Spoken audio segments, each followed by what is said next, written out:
Hi everyone, my name is Shana Eaton and I'm here to talk to you about gardening. We're going to do a three-part series. The first episode is going to be about gardening, just general things you need to know or think about if you want to start your own outdoor garden. The second part of the series is going to be about growing annuals, things that we want to grow from seeds, tubers, bulbs. And the final part of the series is going to be about perennials and general garden design. I'll also try to throw in a few tips for gardening with kids. So I'm going to start off by talking about why gardening is so awesome. It's really awesome because it's one of the few things you can do outside during the COVID virus. So I finally chosen a hobby that everyone can actually do right now. But I love it because it gives me the opportunity to go outside, get my hands dirty. And it's somewhere where I actually get to see the fruits of my labor. We walk around the garden later on, you'll see some tulips that I planted in the fall that are coming up now, get to enjoy. But it's also a nice way to kind of take in nature, take in what's going on around you, and be mindful of the changing of the seasons. So I'll try to talk a little bit about why I think gardening is so great while we're going through these series. And I hope you'll come to enjoy it too. So you want to start a garden. There's a couple things that you should think about when you're thinking about what kind of garden you want to grow. First off, what's the point of growing a garden for you? Do you just want to have something to eat? Do you want to grow vegetables? Do you want to try to grow fruits? Do you want flowers? I grow a lot of cut flowers. I take a jar of cut flowers into my office every week. It brightens up my office, which certainly is the exact opposite of being outside. I also grow vegetables, but I have a number of perennials too. And the reason I grow those is just because I think that they're beautiful. They've brightened up our house. I enjoy enjoying them. But also I try to grow a lot of natives so that we can have a lot of wildlife in our garden. Hopefully you can hear the birds outside chirping, enjoying some of those things. So you kind of have to think about like what you want to get out of your garden, how you want to use your garden. One of the other things to think about is how much space you have in your garden. I used to grow cantaloupes in a very tiny space that kind of take over part of the porch. It was actually a great environment for trying those. If you have a massive swath of space, then obviously you can look at bigger things like trees and shrubs and some perennials that will get bigger over time. Another consideration is what kind of sun you have and when you have that sun. So full sun is 8 hours plus a full sun and includes late afternoon sun. Part sun is 6 to 8 hours of sun. And then part shade is 4 to 6 hours of sun, and shade is less than 4 hours of sun. So look around your garden. Often, particularly like in suburban environments where you have houses around, your shade's gonna change. It's not gonna be kind of a natural flow of shade as you would have like if you were living out in wide open country.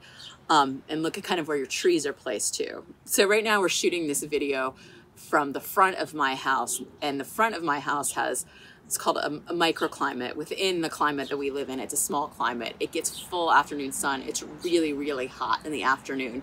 So right now I have pansies behind me growing in the pot. Once it starts getting a little warmer in the afternoon, which is probably sooner this year than it has been, it's gonna get too hot for those pansies and they're gonna start to wither. Whereas if they were in another part of my garden that doesn't get late afternoon sun, they might survive a little better.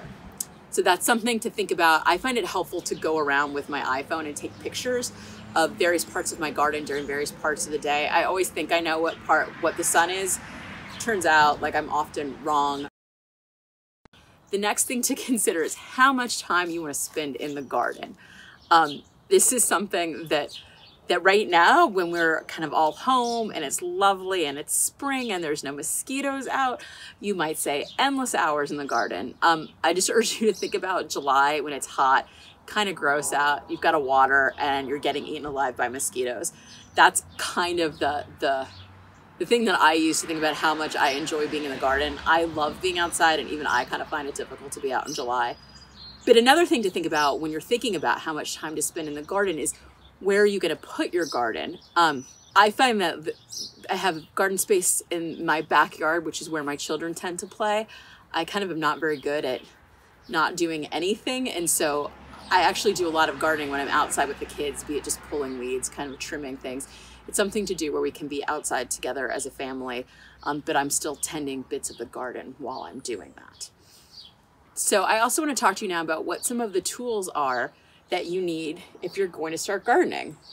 So the first thing that you're going to need is a pair of gardening gloves. These are Atlas brand garden gloves. You can get these at just about any gardening store. These are the size 6 small size gloves. I don't feel like I have particularly small hands, but those are the ones that I generally wear. They fit snugly. You'll see there's a latex covering on them. Those help protect your hands a little bit. I'm not going to tell you it's going to protect them from thorns. I definitely have gotten splinters from thorns while wearing these, but they're a good general all-purpose glove. You can get them wet. They dry pretty quickly. They're also cheap. You can buy them on Amazon in like 6-packs, I think, and you can go through, I go through a couple pairs a season. One of the other tools, this is my favorite tool. This is actually a garden tool not a lot of gardeners have. It's called a hori-hori knife, H-O-R-I, or a Japanese gardening knife. This is awesome because you can dig with it. So it's obviously got a digging capacity. It's got measurements on it. It's also got a serrated edge, so you can kind of hack and cut at things with the knife. This along with the pruners that I'm going to show you next are the two things that I always have with me in the garden. So these are just gardening shears, secateurs, if you watch any British gardening shows. This is a standard pair. I love these pair of shears. Felco is kind of the gold standard for these. I just got these Felco 8s because my other ones couldn't be sharpened. These are ergonomically designed, and you can replace the blade on these. The awesome thing about, so this is the Felco 8, which is for people who are right-handed. The Felco left is for people who are left-handed. It gives you the opportunity, you can kind of get in with your, and now I can't get them to open, but you can get in and really hack at cutting a bunch of branches down. There's really like nothing more satisfying when you're really stressed out than just kind of cutting at a bunch of branches and pruning. Another thing that I use somewhat frequently is this weeder. It's a Japanese garden weeder. You can kind of slide this along the ground and it helps pull out weeds. It's a good way to get like a bunch of weeds out at once. Obviously, in dream world, we would be pulling each of them out and getting the entire root out. I just think it's not really realistic. And this is kind of a way that I can get to things quite quickly. The edge of the Japanese gardening knife also does the same thing as some of that does. This is good at getting in and getting like dandelion weeds out, for example. Kind of your standard digger, as this is probably what most of you guys have on hand. This is generally like one of the gardening tools that most people use when they're gardening. And you can also get like the 3-prong diggers. Now this is kind of the smaller hand stuff that you can carry with you. Another key tool that I think you need to garden with is a pitchfork. So there's the pitchfork. You can get these at all price points. I think at your local hardware store, your local Home Depot. Same shovel. And this kind of, to me, illustrates another thing that I really like about gardening is it reminds me of people and places. And so, for example, this was my grandfather's shovel. And so I just think it's cool that I'm continuing to do something that he used to love to do too. So I always think of him when I'm digging with that. All right. This is something that I love to have, which is my garden bucket. When you're pulling weeds, you can just throw a bunch of stuff in. They're quite handy. You can move things from one place to another with a bucket. Very handy. And if you want to plant things in a container, so that's another location you can think of for your garden. If you don't want to dig into the soil, you can do container planting. There's lots of vegetables and flowers that will grow in containers. Like you see, I have some growing behind me on our front step. If you're going to do that, you want to make sure you have soil that's specifically designed for planting. I think while everyone else was stocking up on toilet paper at Costco, I was stocking up on container soil. So make sure it says for growing in containers.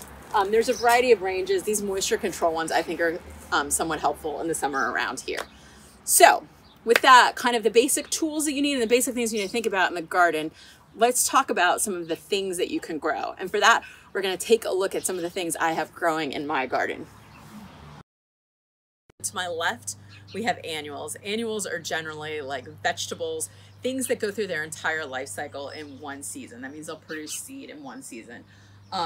Some things that we consider annuals are biennials. They'll actually produce at the end of the second season, but we're kind of done using them by the end of the first season.